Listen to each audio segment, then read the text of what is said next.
Drama serial रद्द बहुत ज़्यादा इंटरेस्टिंग बन चुका है। ड्रामा सीरियल रद्द की नेक्स्ट आने वाली एपिसोड बहुत ज़्यादा इंटरेस्टिंग होने वाली है। नेक्स्ट एपिसोड में आप देखने वाले हैं, कामरान ने तो अपनी तरफ से पूरी कोशिश की होती सालार को जान से मरवा दे ताकि ईमान को सालार के कत्ल के जुर्म में फंसा सके और सारी जायदाद उनके पास चली जाए, लेकिन ऐसा नहीं होता। सालार बच जाता है। सालार काफ़ी ज़्यादा जख्मी होता है। सालार की हालत काफ़ी ज़्यादा क्रिटिकल होती है। क्रिटिकल हालत में उसे हॉस्पिटल मुंतकिल कर दिया जाता है। सालार की जान तो बच जाती है, लेकिन उसे काफ़ी ज़्यादा चोटें आ गई होती हैं। ईमान को जैसे ही खबर मिलती है सालार के बारे में, वो फ़ौरन से हॉस्पिटल आ जाती है। सालार काफ़ी ज़्यादा ज़ख्मी होता है और हॉस्पिटल में एडमिट होता है। ईमान सालार को देखकर काफ़ी ज़्यादा परेशान हो जाती है और ईमान इस बात से अच्छी तरह से वाकिफ़ होती, सबके पीछे शैला और कामरान का ही हाथ होता है। सालार को जब होश आ जाता है तो ईमान भी सुख का सांस लेती है। सालार के मामू लईक को भी ये खबर मिल जाती है सालार पर कातिलाना हमला हुआ है, उसे किसी ने जान से मारने की कोशिश की है।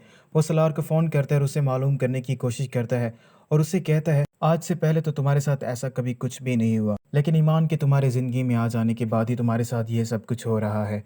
सालार अपने मामू लईक को जवाब देता है, इस सब के कसूरवार आप हैं। जब मुझे आपकी सबसे ज़्यादा ज़रूरत थी तब आपने अपना हाथ छुड़वा लिया और मुझे पाकिस्तान में छोड़कर आप पाकिस्तान से बाहर चले गए। ईमान सालार को समझाने की कोशिश करती है और उसे कहती है, ये बात तुम्हें अपने लईक मामू को बतानी चाहिए। इस सब के पीछे शैला और कामरान का हाथ है। सालार ईमान को जवाब देता है, ईमान जी, ये मेरी अपनी जंग है और ये मुझे खुद ही लड़नी होगी, और जब तक मैं अपनी माँ की दी हुई हर एक चीज़ उनसे वापस नहीं ले लेता तब तक मैं इनको चैन से नहीं जीने दूंगा। क्योंकि सालार की जान बच गई होती है और शैला इस बात से कामरान पर काफ़ी ज़्यादा गुस्सा करती है और उससे कहती है, मैंने तुमसे कहा भी था सालार को जान से मार देना। और जैसे ही वो हॉस्पिटल से घर वापस आएगा वो ज़रूर लईक को ये सारी हकीकत बता देगा और उसके बाद तुम्हारा और मेरा इस घर में कोई ठिकाना नहीं होगा और सब कुछ हमारे हाथ से चला जाएगा। शैला कामरान को कहती है, मैंने भी सालार की माँ राहत को ऐसे धमकाया नहीं था, बल्कि उसे जान से मार दिया था। अगर मैंने भी उसे धमकाया होता आज तुम और तुम्हारी बहन एक छोटे से घर में बैठे होते, ये आराम और आसाइश की ज़िंदगी बसर ना कर रहे होते। तुम्हें जल्द से जल्द कामरान का कुछ करना होगा और तुम्हें जामिन का भी ख्याल रखना पड़ेगा। और वहीं दूसरी तरफ जमील ने सवेरा का जीना हराम करके रखा होता है।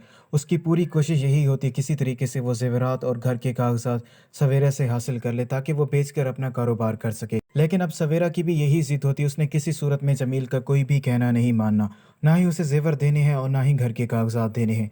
जमील को इस बात पर काफ़ी ज़्यादा गुस्सा आता है। वो सवेरा को काफ़ी ज़्यादा मारता पीटता है और उसे धमकाने की कोशिश भी करता है। जमील सवेरा को कहता है, मैं तुम्हें तलाक दे दूंगा। और वहीं जमील की माँ भी सवेरा को डराने धमकाने की कोशिश करती है और उसे कहती है, बिन बाप की बच्चियों को ज़माने वाले जीने नहीं देते।